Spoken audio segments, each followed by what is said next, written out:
الحمدللہ رب العالمین الرحمن الرحیم مالک یوم الدین ایاک نعبد و ایاک نستعین اهدنا الصراط المستقیم صراط الذین انعمت علیہم غیر المغضوب علیہم ولا الضالین. بسم اللہ الرحمن الرحیم. اللہم کن ولیک الحجۃ ابن الحسن صلواتک علیہ وعلی آبائہ بحاضر الساعۃ وفی کل ساعۃ ولیاً وحافظاً وقائداً وناصراً ودلیلاً وعینا حتی تسکنہ ارضک طوعاً وتمتعہ فیہا طویلا برحمتک ورحمتک یا ارحم الراحمین. صلوات پڑھیے اللہ.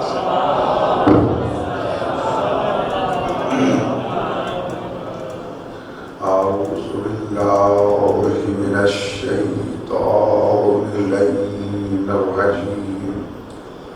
بسم اللہ الرحمن الرحیم. الحمد للہ رب العالمین والعاقبۃ للمتقین والصلاۃ والسلام علی سید الانبیاء والمرسلین ابی القاسم محمد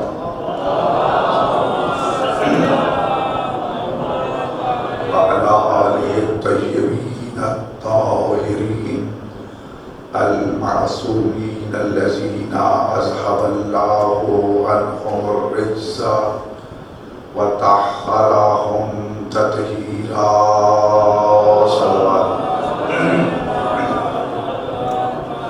ولعنۃ اللہ علی اعدائہم اجمعین ملعونین من یوم عداوتہم الی یوم الدین. اما بعد فقد قال زین العابدین سید الساجدین علی بن الحسین علیہ الصلاۃ والسلام ومنا سید الشہداء ومنا جعفر الطیار ومنا المہدی صلوات اللہ وسلامہ علیہ. صلوات پڑھ لیجیے اللہ.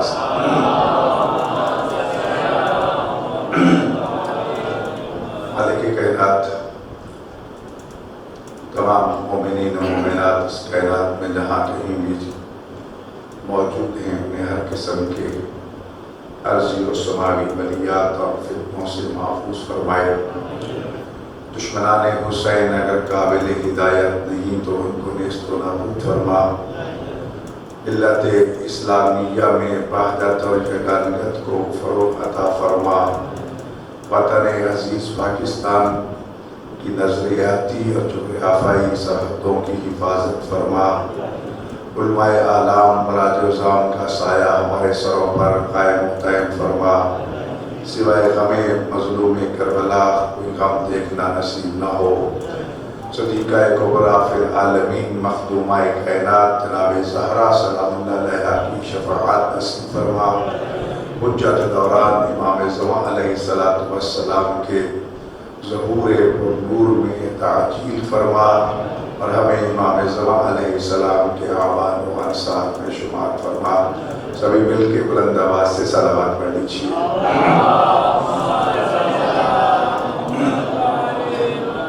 حضرت امیر المومنین علی بن ابی طالب علیہ السلام کا یہ مشہور و معروف فرمان ہے: عرفت ربی بفسخ العزائم. میں نے ارادوں کے ٹوٹنے سے اپنے رب کو پہچانا ہے. یعنی انسان کچھ سوچتا ہے اور رب جو ہے کچھ اور چاہتا ہے.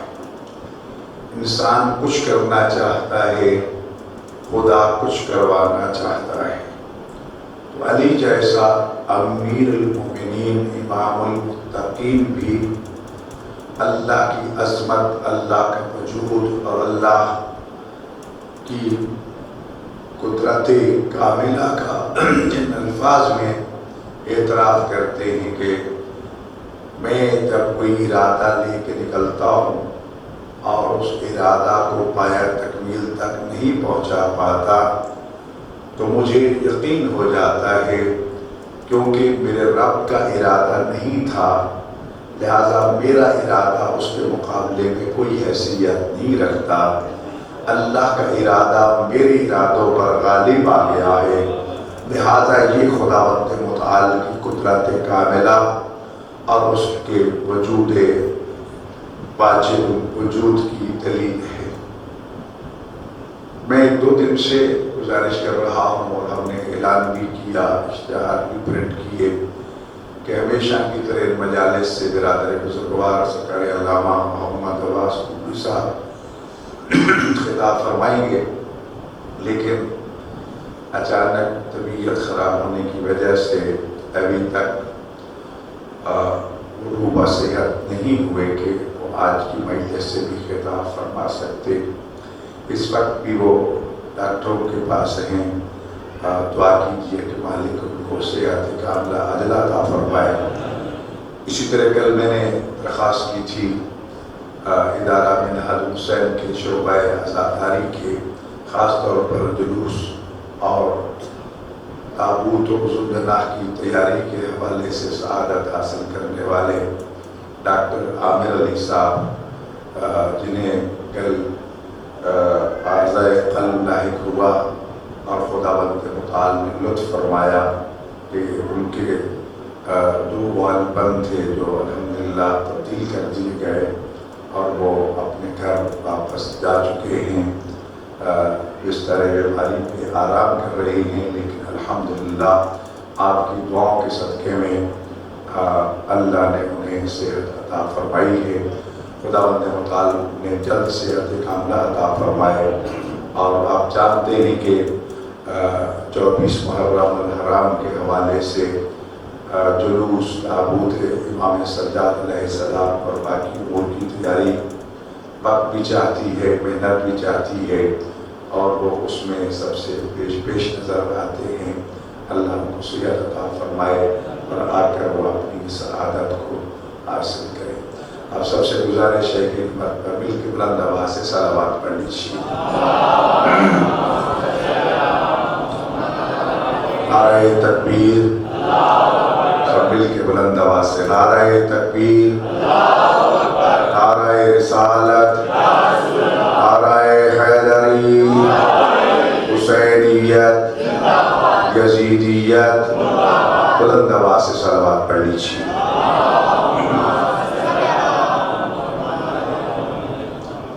حضرت امام سجاد علیہ السلام کے خطبہ کے اقتباس کو لے کر گفتگو شروع کی تھی، کیونکہ پروگرام نہیں تھا کہ باقی مجالس میں پڑھوں، لیکن حالات نے ایسا موقع فراہم کر دیا تو میں یہ چیزیں آپ کو بڑی وضاحت سے عرض کر چکا ہوں کہ منصب امامت ایک اللہ کا عطا کردہ منصب اور عہدہ ہے جو نبوت کے منصب اور عہدہ سے بالکل الگ ہے، لیکن اسی کے تسلسل کا نام ہے۔ جو احکام، جو فرامین، جو نظام اللہ سے ایک نبی اور رسول نے لے کر اپنی امت تک پہنچایا، اور خاتم الانبیاء صلی اللہ علیہ وآلہ وسلم کی رحلت کے بعد سلسلہ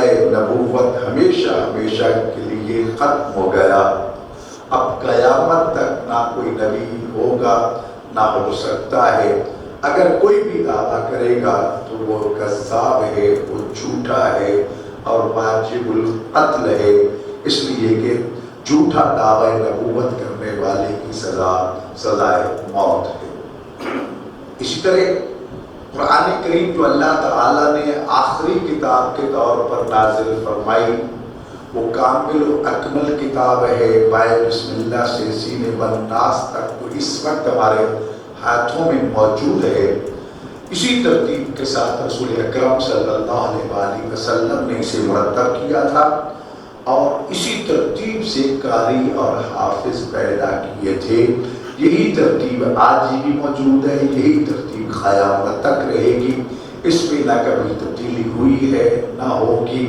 یہ تمام کائنات کی کتابوں کی سردار کتاب ہے، اس سے باعظمت کائنات میں کوئی کتاب ہے ہی نہیں۔ سلسلہ امامت کے بعد، نبوت کے بعد سلسلہ امامت اور خلافت شروع ہوتا ہے۔ تو میں نے شیعہ نقطہ نظر سے یہ عرض کیا تھا کہ خلیفہ رسول جو ہے وہ حقیقت میں زمین میں خلیفۃ اللہ بھی ہے اور خلیفۃ الرسول بھی ہے، اور ظاہر ہے کہ منصب خلافت پر بیٹھنے والا جس کا جانشین ہے اسی کے مشن کو آگے پہنچاتا ہے، اور اس میں یہ خوبیاں اور صلاحیتیں موجود ہوتی ہیں کہ اس کے مشن کو جانتا بھی ہو، پہچانتا بھی ہو، اس کی حفاظت بھی کرنا جانتا ہو، اور اسے لوگوں تک پہنچانے کی ذمہ داری کو بھی پورا کر سکنے کی طاقت رکھتا ہو۔ لہذا مبارک خلفاء ائمہ معصومین ہیں، حضرت امیر المومنین علی بن ابی طالب علیہ السلام سے لے کر حضرت امام مہدی علیہ السلام، اور جب ان کو ہم کیونکہ ہمیں حکم ہے کہ ہم محتاج بھی ہیں ایک رہنما کے، ایک حاجی کے، اور خدا نے ہر قوم کے لیے کوئی نہ کوئی حاجی بھیجا ہے، کوئی نہ کوئی رہنما بھیجا ہے، اور انہیں حاجیوں کو، انہیں رہنماؤں کو ہم آئمہ کے لفظ سے تعبیر کرتے ہیں کہ وہ ہمارے امام ہیں، اور امام اسے کہتے ہیں جو آگے آگے کمان کر رہا ہو اور اس کے ماننے والے ماموں اس کے پیچھے پیچھے چل رہے ہوں۔ ہمیں اس لیے حکم دیا گیا کہ آپ کے 12 امام ہیں، خبردار ان سے آگے بڑھنے کی کوشش نہ کرنا، آگے بڑھو گے تو ہلاک ہو جاؤ گے، ان کو چھوڑنے کی مت کوشش کرنا، ان کا پیچھا چھوڑ دو گے تو تم تباہ و برباد ہو جاؤ گے، بس ان کے نقش قدم پر چلتے جاؤ، دنیا میں بھی کامیابی ہے، آخرت میں بھی کامیابی ہے۔ پھر سب سے بڑی بات یہ ہے کہ خدا نے ہمیں جو یہ 12 رہنما عطا فرمائے ہیں، ان کے ماننے والوں کو شیعہ نے علی کہا جاتا ہے، شیعہ نے حیدر کرار کہا جاتا ہے۔ ان 12 اماموں کو عربی زبان میں ائمہ اثنا عشر کہا جاتا ہے، یعنی 12 امام۔ اثنا عشر کا معنی بھی کیا ہے؟ 12 امام۔ اب اردو میں 12 امام کہہ لو، یا فارسی میں 12 امام کہہ لو، یا عربی میں اثنا عشر امام کہہ لو، مطلب ایک ہی ہے، ان کی تعداد بھی معین ہے۔ سب سے بڑی بات یہ ہے کہ ان کے ناموں کا بھی ہمیں علم ہے، ان کے خاندان کا بھی ہمیں علم ہے، ان کے باپ کا بھی ہمیں علم ہے، ان کی ماں کا بھی ہمیں علم ہے، ان کی تاریخ ولادت کا بھی ہمیں پتہ ہے، تاریخ شہادت کا بھی پتہ ہے۔ اتنا واضح ہے، اور صرف یہ چند لوگوں کو نہیں بلکہ شیعہ بچے یہی سبق ماں کی آغوش میں حاصل کرتے ہیں، ان کی تفصیلات جو ہیں وہ انہی مجالس میں آ کے سیکھتے ہیں، اور پھر ان کی سیرت اور کردار کی روشنی میں زندگی گزارتے ہیں۔ ان کی زندگی کے مختلف پہلو ہیں جن کو دیکھا جا سکتا ہے۔ سب سے پہلے یہ بات یاد رکھیے کہ وہ اللہ کے چنے ہوئے ہیں، اور علم لدنی کے مالک۔ لدنی مطلب کیا ہے؟ اللہ کا عطا کردہ علم، اللہ کا عطا کردہ علم۔ یہ اللہ کا عطا کردہ علم بھی رکھتے ہیں اور خود بھی علم سیکھتے ہیں، جی، لیکن سیکھتے کس سے ہیں؟ اپنے پیشرو امام سے، اپنے آباء و اجداد سے۔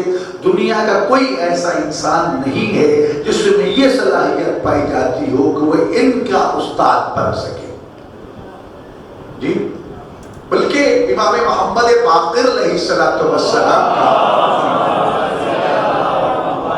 یہ فرمان ہے کہ نحن العلماء وشیعتنا هم المتعلمون۔ حقیقت یہ ہے اگر کائنات میں کوئی عالم ہے تو ہم محمد و آل محمد عالم ہیں، اور ہمارے شیعہ کہنے کو تو ہم علماء بھی کہہ دیتے ہیں، ان کو مجتہد بھی کہہ دیتے ہیں، علامہ فاہمہ بھی کہہ دیتے ہیں، عید اللہ بھی کہہ دیتے ہیں، بے شک یہ کہتے رہیں، لیکن حقیقی ان عہدوں اور منصبوں کے مالک وہ ہیں، مجازی طور پر یہاں استعمال ہو رہا ہے لیکن معصوم فرماتے ہیں کہ ہمارے شیعہ حقیقت میں ہمارے طالب علم ہیں، اور اس کا عملی وجہ ہم دیکھتے ہیں کہ وہ مجتہد اعظم جس کے ہم تقلید کرتے ہیں وہ ہر روز آ کے سبق پڑھاتا، 90 سال عمر ہے پھر بھی آ کے پڑھا رہا ہے۔ پڑھاتا ہے تو پہلے تیاری کر کے آتا ہے، سیکھ کے آتا ہے، دیکھ کے آتا ہے، قرآن و سنت سے تیاری کر کے آتا ہے، یعنی ایک طرف علم حاصل بھی کرتا ہے، دوسری طرف علم پہنچاتا بھی ہے، وہ طالب علم بھی ہے اور عالم بھی ہے۔ بے شک وہ 90 سال سے اوپر کا ہو چکا ہے، تو گویا کہ امام صادق علیہ السلام کا یہ فرمان سچ ہوا واقع علیہ السلام کا کہ ہمارے شیعہ جو حقیقت میں وہ طالب علم، اور اسلام نے بھی کہا نہیں لگا اطلب علم من المہد اللہ، آغوش مادر سے شروع کرو اور دیوارے قبر تک علم حاصل کرتے جاؤ۔ جہاں تک تعلق ائمہ اطہار علیہ السلام کا تو اللہ تعالیٰ نے ان کو علم ہبا بھی کیا ہے اور علم دیکھتے بھی ہیں، سیکھتے بھی ہیں، اجتہاد بھی کرتے ہیں، سب چیزیں ہیں۔ حضرت امام سجاد علیہ السلام جن کا نام باپ نے تو علی رکھا، علی ابن الحسین آپ کا نام ہے، لیکن مختلف القاب سے جانے پہچانے جاتے ہیں۔ کل بھی میں نے عرض کیا تھا زین العابدین، سارے امام زین العابدین ہیں، ہر امام عبادت گزاروں کی زینت ہے، لیکن یہ صفت جو ہے، یہ خوبی جو ہے، یہ نام جو ہے صرف چوتھے امام زین العابدین علیہ السلام کے نام کا حصہ بن گیا۔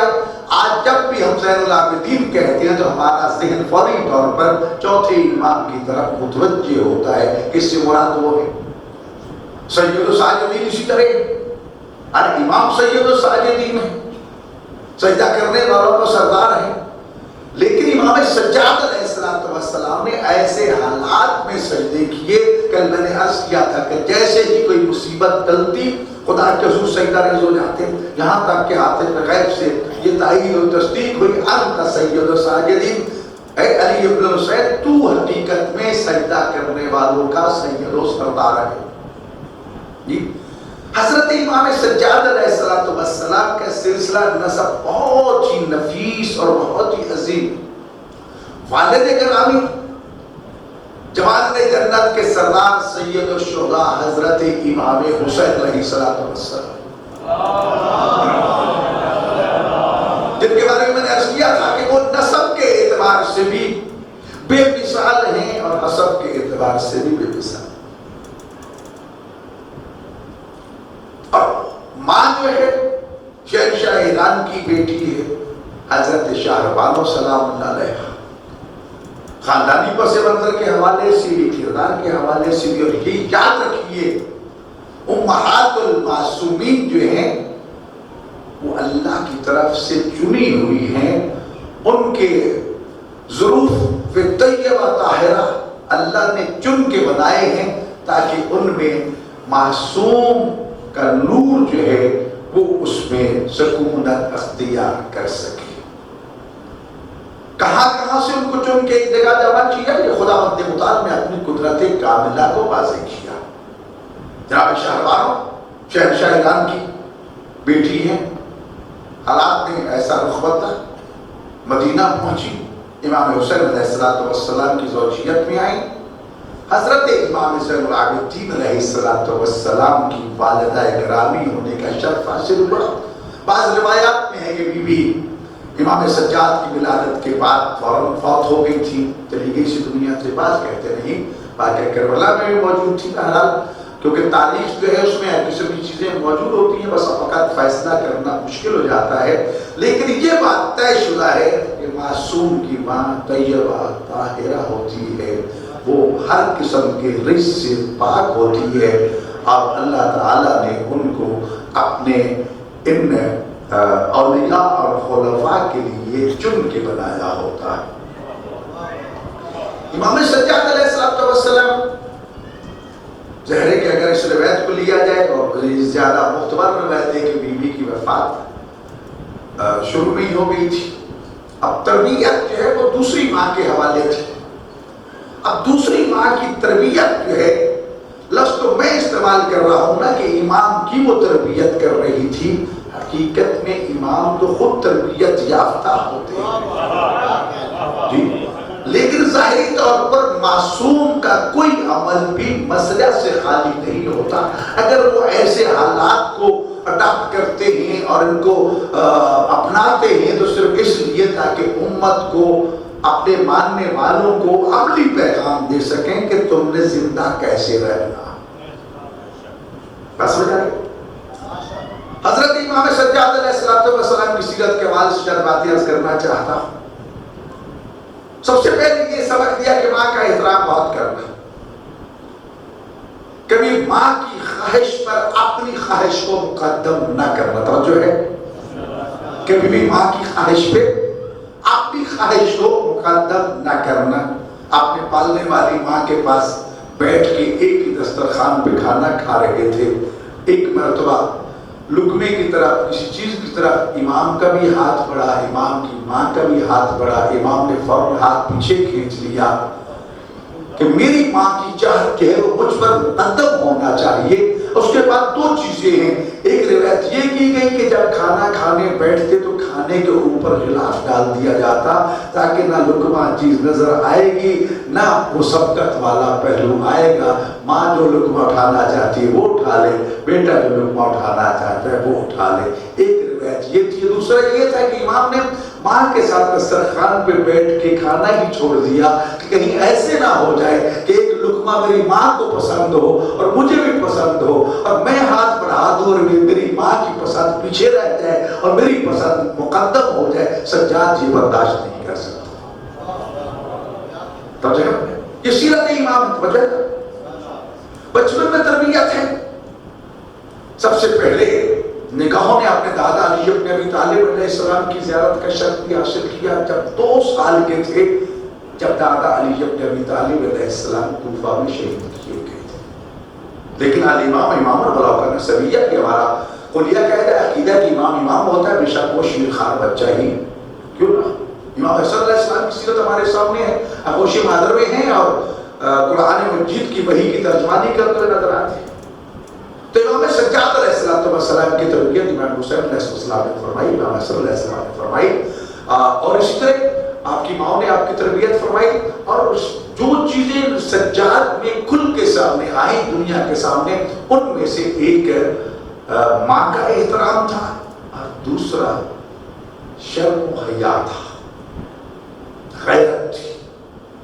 یہ یاد رکھیے، امام معصوم پوری کائنات میں سب سے بڑا حیادار ہوتا ہے اور پوری کائنات میں اس جتنا کوئی بھی غیرت والا نہیں ہوتا.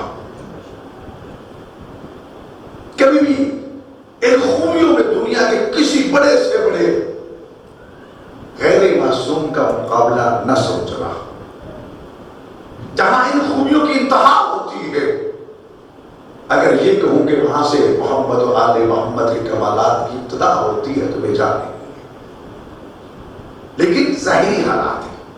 اس لیے کہا اگر ائمہ معصومین کے 2 پہلو، ایک قرآنی پہلو ہے جو اللہ کے ساتھ متصل ہے، ایک ظاہری خاکی پہلو ہے جو بندے گانے خدا کے ساتھ ہے. اگر وہ مجسمہ نور بن کے ہیں تو ہم دیکھ نہیں سکتے، اگر مجسمہ خاک بن کے ہیں پھر ہم اور ان میں فرق کیا ہے. لہذا ایک پہلو اللہ سے جو مطلق نور ہے، ایک پہلو انسانوں کے ساتھ جو لبادہ خاکی میں موجود ہے، لیکن اصل نور ہے جس کا ہم زیارت بارش میں امام جعفر صادق علیہ السلام کی زبان صدق سے پڑھتے اور اعلان کرتے ہیں کہ اشہد انکا کنت نورا فی الاسلاف الشامخہ والارحام المطہرہ، کہ مولا ہم گواہی دیتے ہیں کہ آپ پاک و پاکیزہ اسلاف میں اور طیب و طاہر ارحام میں نور تھے. جی نور. اور ایسے طیب و طاہر کے زمانہ جاہلیت کی نجاست بھی آپ کو نجس نہ کر سکے.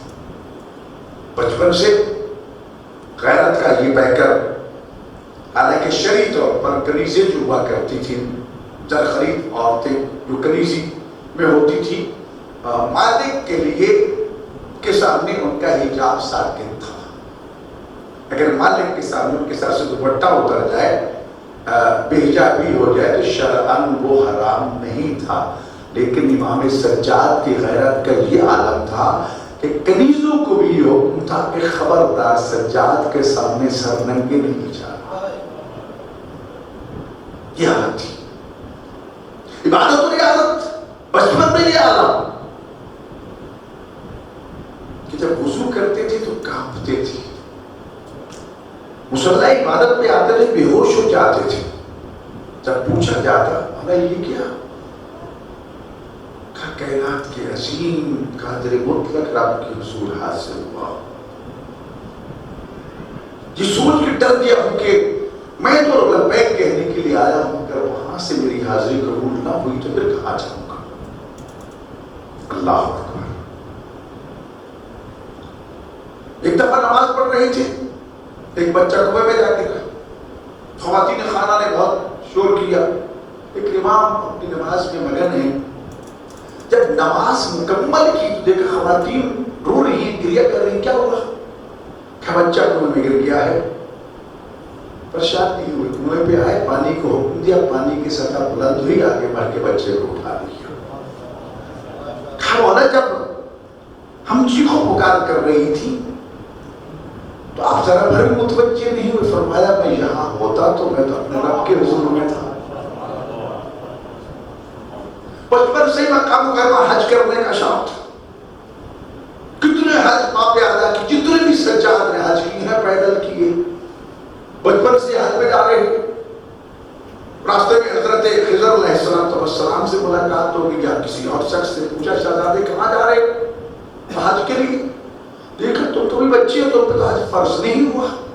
تو کیا پیغام دیا کہ ایک تو یہ ہے کہ کیا میرے پاس کوئی ضمانت ہے کہ میں سن بلوغ کو پہنچوں گا، حج واجب ہوگا تب میں مکہ جاؤں گا. ہو سکتا ہے اس سے پہلے میں دنیا سے چلا جاؤں.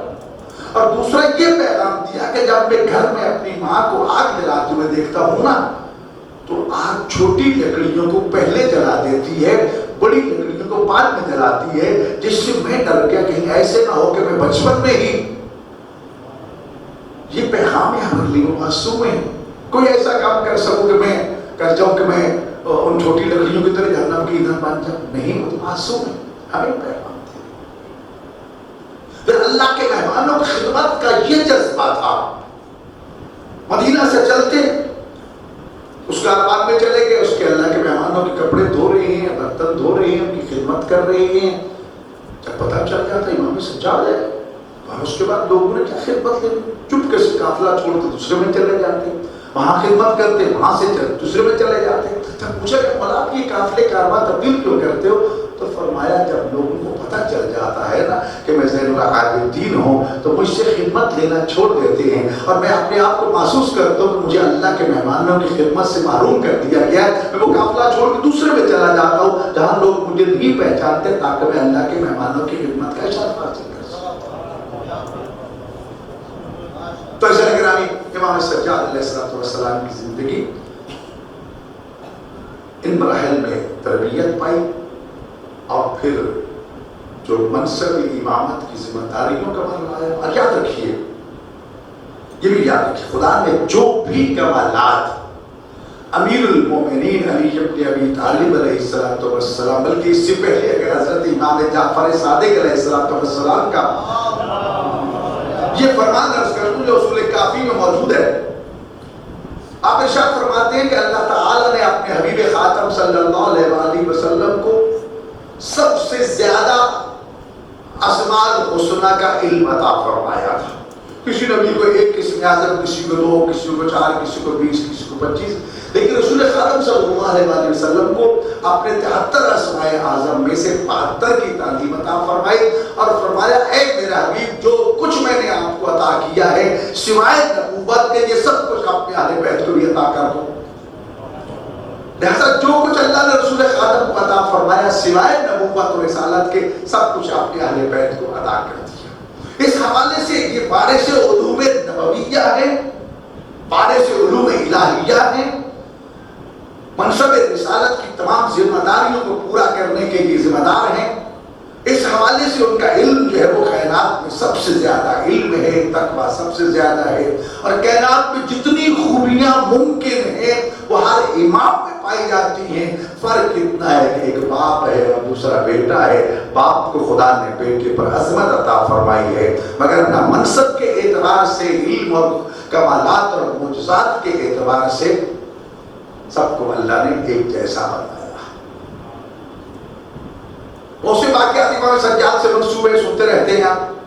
یعنی ایک معجزاتی پہلو ہے، ایک عملی زندگی کا پہلو ہے. دونوں کو سامنے رکھا کرو. معجزاتی پہلو بھی ضرور دیکھا کرو کہ خدا نے ان کو کیا قدرت عطا فرمائی تھی، کیا اختیارات دیے تھے، جن کو اختیارات تکوینیہ کہا جاتا یا ہدایت تکوینیہ کہا جاتا ہے، کہ وہ کیا کچھ کر سکتے تھے، خدا نے کیا کچھ ان کو دیا تھا. اور اس کے ساتھ ساتھ ان کے بتائے وہ اصول، وہ ضابطے اور زندگی کے وہ اصول اور ضابطے جو زندہ رہنے کے لیے حالات و واقعات کے تناظر میں ائمہ معصومین نے تعلیم فرمائے تھے، ان کو بھی ضرور جانیے تاکہ ہم اپنی زندگی میں ان کی تعلیمات اور ان کی سیرت کی روشنی میں زندگی گزار سکیں. ان کو دونوں حوالوں سے دیکھا کرو. امام سجاد علیہ السلام کی زندگی کو ہم چند اور حوالوں سے بھی دیکھ سکتے ہیں. معجزاتی زندگی، بے شک ان کو بھی وہی معجزات عطا فرمائے جو باقی ائمہ معصومین کو عطا فرمائے تھے. مولا علی علیہ السلام مردے زندہ کیا کرتے تھے، امام سجاد کے واقعات موجود ہیں. جی واقعہ کربلا کے بعد کا واقعہ مشہور ہے کہ ہمیشہ گریہ لے رہتے. تو ایک دن یہودیوں کا ایک گروہ آ گیا اور نے کہا کہ آپ کے ابا اجداد مردے زندہ کر لیا کرتے تھے کہ آپ بھی مردے زندہ کر لیتے ہیں. آپ نے فرمایا میرے باپا دادا نے آپ کو کئی مردے زندہ کر کے دکھائے لیکن تم نہیں مانے. کہا نہیں ہم چاہتے ہیں کہ آپ بھی مردہ زندہ کر کے دکھائیں. تو ہے نا سب جی کہتے ہیں کہ امام نے فرمایا اچھا چلو پھر جنت البقیع میں. جنت البقیع کے کنارے پہنچے، وہاں رک گئے. فرمایا جاؤ جا کے اس جنت البقیع قبرستان میں جو سب سے پرانی قبر ہے نا اس کی نشاندہی کر لو، جو تمہارے نظر میں سب سے پرانی ہے. گھوم گھام کے گئے کہ مولا ہم نے ایک قبر کا تعین کر لیا ہے، اس صاحب قبر کو زندہ کیجیے. امام فرماتے ہیں کہ تم نے تعین کر لیا؟ کہا مولا. کہا میں سجاد یہ بھی جانتا ہوں کہ کس نبی کا امتی ہے، یہ بھی جانتا ہوں کیوں زندہ ہو رہا ہے، یہ بھی جانتا ہوں زندہ ہوتے ہی کہے گا کیا.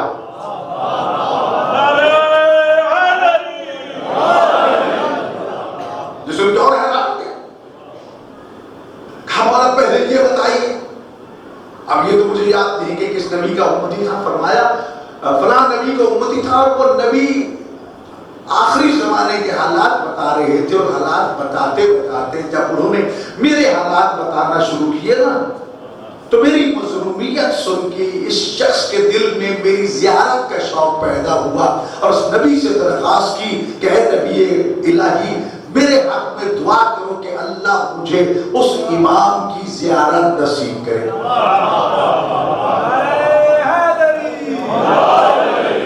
اور میرے مسائل سن کر رویا، کہا کہ جب میں زندہ ہوں تو میں ان کی خدمت پہ ان کی پھوپھیوں کا پرسہ پیش کر سکتا. نبی نے دعا کی اور آج اس کی دعا قبول ہونے کا دن ہے. یہ کہہ کے چلے اور جا کر 2 رکعت نماز پڑھ کے قوم ذلہ کہا. وہ زندہ ہوا، زندہ ہوتے ہی اٹھتے ہی کہتا ہے السلام علیکہ یا زین العابدین. اور اس کے بعد بے ساختہ کہا کہ مجھے تیری پھوپھیوں کا ساتھ ننگے بازار اور درباروں میں جانے کا. تجربہ کرام جہاں تک مردوں کو زندہ کرنے کا تعلق امام سجاد کے کئی معجزات ہیں. وہ واقعہ بھی آپ نے سنا ہوا ہے کہ بلا کے رہنے والا ایک آپ کا اصحابی ہر سال آیا کرتا تھا تجارت کے سلسلہ میں اور تحفے تحائف لاتا تھا. ایک دن جب وہ واپس لوٹا تو اس کی بیوی نے تانا دیا، تم تو جاتے امام کے پاس ہر دفعہ تحفے تحائف لے کر کے بھی امام نے تمہیں کوئی تحفہ دیا؟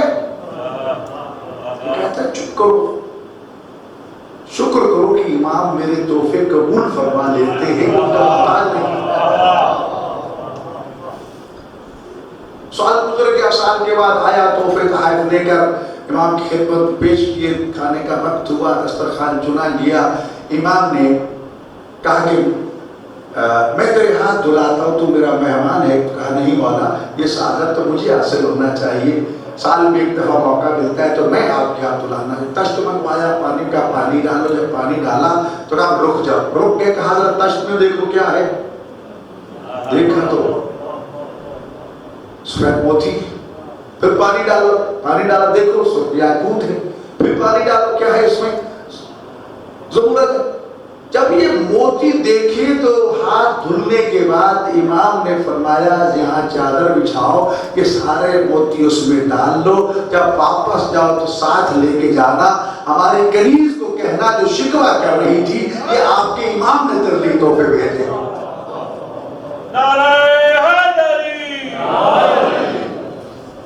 پریشان ہو کے عرض کرتا ہے مولا 1 سال پہلے بلخ میں میاں بیوی کے درمیان یہ بات ہوئی تھی، آپ مجھے نہیں پہچانا، میں امام زمانہ، کائنات کا کوئی پتہ حرکت نہیں کرتا مگر یہ کہ امام وقت کو اس کا علم ہوتا۔ خیر وہ لے کے چلا گیا، جا کے بیوی سے ناراض ہو، یہ تو میرے امام کی شکایت کر رہی تھی، پھر امام نے ترلی تحفہ بھیجا، اس کے دل پوچھا کہ زیارت پیدا ہوا کہ اب جب جاؤ تو مجھے ساتھ لے کے جانا۔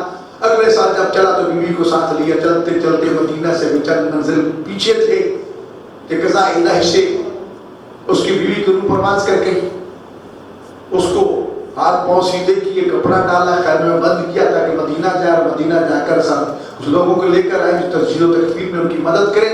جو ہی پہنچے امام سجاد علیہ السلام کے دروازہ امامت پہ اور امام کی نظر پڑی تو فرمایا اے عبداللہ تو پریشان کیوں ہے، تیری بیوی زندہ ہے اور قرآن کی تلاوت کر رہی ہے۔ کہا مولا میں اپنے ہاتھوں سے اس کے ہاتھ پاؤں سیدھے کر کے آیا ہوں، کپڑا ڈال کے آیا ہوں، کیا فرما رہے؟ مجھے پہچانا میں کہوں؟ واپس کیا دیکھا؟ وہی تھا، بیوی بیٹھی ہے قرآن پڑھ رہی ہے۔ میں تجھے مردہ چھوڑ کے گیا تھا۔ کہا ہاں مردہ چھوڑ کے گئے تھے، اسرائیل میری روح لے کے جا رہا تھا کہ پیچھے سے ایک نوجوان نے آواز دی، اسرائیل کیا تم نہیں جانتے یہ میری زیارت کے لیے آ رہی ہے، اس کی روح کو واپس لوٹا دو۔ کہا اسرائیل نے مجھے روح واپس لوٹا دی، زندہ ہو کے بیٹھ گئی، ساتھ لے کے چلا۔ جب ترے امامت پہ پہنچا اس کنیزے امام کی نگاہیں امام سجاد پہ پڑی نا تو بے ساختہ کہتی ہے رب کعبہ کی قسم یہی وہ امام تھا، یہ وہ نوجوان تھا جس نے اسرائیل کو حکم دیا تھا کہ میری روح واپس لوٹا دے، ان کے حکم پر اس نے روح واپس کر دی تھی۔ یہ عظمت ہے امام سجاد علیہ السلام۔ لیکن یہ معجزے وہ تھے جو وقتی طور پر ہوئے گزر گئے۔ کچھ معجزے ائمہ معصومین علیہ السلام کے وہ ہیں جو آج بھی ہیں اور قیامت تک رہیں گے۔ صحیفہ سجادیہ دعاؤں کا مجموعہ، امام سجاد کا زندہ معجزہ ہے۔ الدعاء سلاح الانبیاء، دعا انبیاء کا ہتھیار، اس ہتھیار کو اگر واقعاً یزیدیت کے خلاف اور یزیدی دور حکومت میں کسی نے استعمال کیا تو امام سجاد علیہ السلام تھا۔ آج دنیا اپنے نام سے منسوب کر کے 2 نمبری کر کے امام سجاد کی دعاؤں کو پرنٹ کر رہی ہے کہ یہ فلاں نے کہا، نہیں ہے، وہ امام سجاد علیہ السلام کی دعائیں ہیں، اور صرف دعائیں نہیں ہیں۔ نوجوانوں سے میں عرض کروں گا کہ اس کے متون پہ، اس کے متن پہ، ان کے الفاظ پہ غور کیجئے، یہ صرف دعا نہیں ہے کہ دعا کے لبادے میں علوم محمد و آل محمد کا عظیم خزانہ، کتنی سائنسی معلومات ہیں۔ آج کہتے ہیں کہ پانی میں جراثیم ہے، امام سجاد علیہ السلام کی دعا پڑھ لو جو بارڈرز کے سپاہیوں کے لیے اور دشمنان نے وطن کے لیے کی گئی تھی، دشمنوں کو بد دعا دیتے ہوئے کہا میرے اللہ ان کے پانیوں میں بیماری پیدا کر دے۔ جی تعریف کرتے فرمایا کہ اس رب کے بڑیا کی ذات جو سائے کے وزن کو بھی جانتا ہے، روشنی کے وزن کو بھی جانتا ہے۔ ظاہری طور پر ہمارے تصور میں نہیں ہے کہ سائے کا بھی کوئی وزن ہوگا یا روشنی کا بھی، لیکن امام نے بتا دیا، دنیا سوچ رہی ہے۔ تو لہذا صحیفہ سجادیہ کو صرف دعاؤں کے لبادے ہوئے۔ اور ایک بات میں یہاں آپ کو اور سمجھانا چاہتا ہوں، ذرا بلند سے سلوات پڑھ لیجیے۔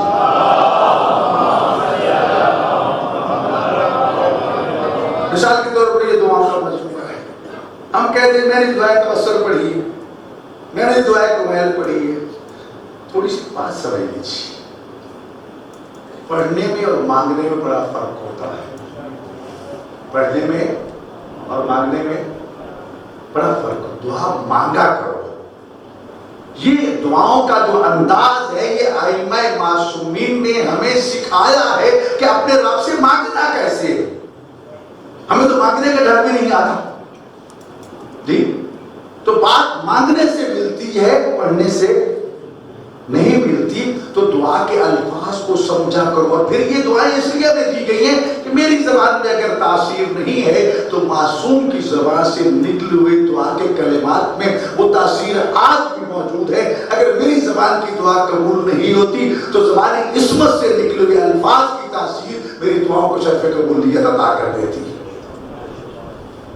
تو اس لیے پھر دعا کے والد سے بھی کہتا جب امام سجاد نے کو دعا سکھائی, فرمایا کچھ دعائیں بن مانگے قبول ہوتی ہیں اور بے انتہا انسان سوچتا ہے میری دعائیں پوری ہو جاتی ہیں. کبھی انسان مانگتا ہے دعا مانگ کے زندگی گزر جاتی ہے, دعا پوری نہیں ہوتی ہے. کا مایوس نہ ہوا کرو, بدگمان نہ ہوا کرو, اللہ کے بارے میں کفر اور شرک کے کلمات نہ بکا کرو. کیوں؟ اس لیے کہ مولا علیہ السلام سے بھی کسی نے پوچھا اگر آپ کی دعا قبول نہ ہو تو فرمایا مجھے بڑی خوشی ہوتی ہے. مولا وہ کیسے کہ قبول ہونے میں میری مرضی ہے, قبول نہ ہونے میں میرے رب کی مرضی ہوتی ہے. مجھے اپنے رب کی مرضی زیادہ مقدم نہ سمجھائے میرے بھائی. امام سجاد علیہ السلام نے فرمایا کہ دیکھو ایک بچہ ماں باپ کا اکلوتا بیٹا ہے, ماں باپ سے انگارہ مانگتا ہے, روتا ہے, چیختا ہے, چلاتا ہے, کلابازیاں کھاتا ہے, کیا ماں باپ سے انگارہ دے دیں گے؟ جی اکلوتا بیٹا دے دو. کہتے ہیں یہ تو بچہ, اس کو پتہ نہیں ہے اگر اس کے ہاتھ پہ انگارہ آ گیا تو ہاتھ جل جائے گا, منہ میں ڈالے گا منہ جل جائے گا, اور اگر ماں باپ انگارہ دے دے تو لوگ لعنت کریں گے. تمہیں شرم نہیں آئی؟ اس بچے کو تو پتہ نہیں تھا, تم تو بڑے تھے نا. جی تو فرمایا یہ تو ایک عام ماں باپ کی محبت ہے. خدا کئی ماں باپ کی محبتوں سے بھی زیادہ محبت کرنے والا رحمان و رحیم ہے. وہ جب دیکھتا ہے کہ میرا بندہ جو مانگ رہا ہے اگر اس کو یہ مل گیا تو اس کو تباہ و برباد کر کے چھوڑے گا, لہذا اللہ اس کی دعا کو قبول نہ کر کے اس پر احسان عظیم فرماتا ہے. اور تیسری چیز, دعا قبول ہوتی ہے لیکن بہت دیر سے.